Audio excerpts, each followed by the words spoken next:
क्रियापदे हे वाक्याने पूर्यत म्हणजे क्रियापद टाकून वाक्य पूर्ण करा. आणि इथे मंजुषा त्यांनी दिलेली आहे.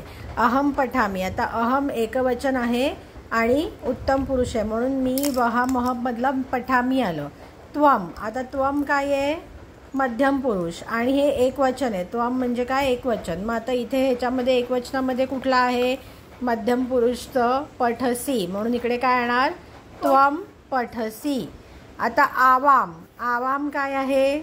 आवाम हे उत्तम पुरुषचं द्विवचन आहे. बरोबर. अहम आवाम वयम.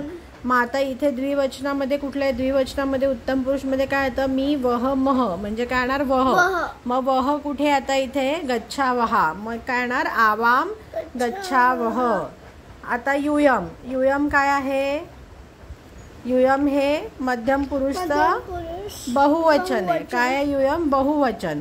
मग बहुवचनाला काय लागतं? सी थ हा थ म्हणजे थ लागतं.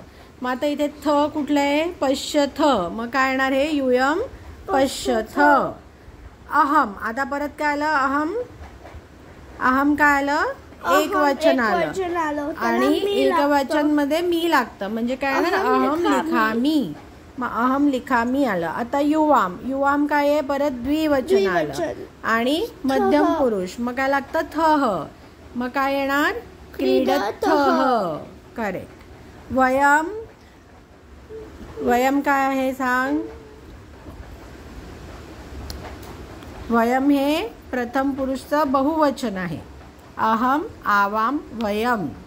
मग प्रथम पुरुषचं बहुवचनामध्ये काय लागतं? मह.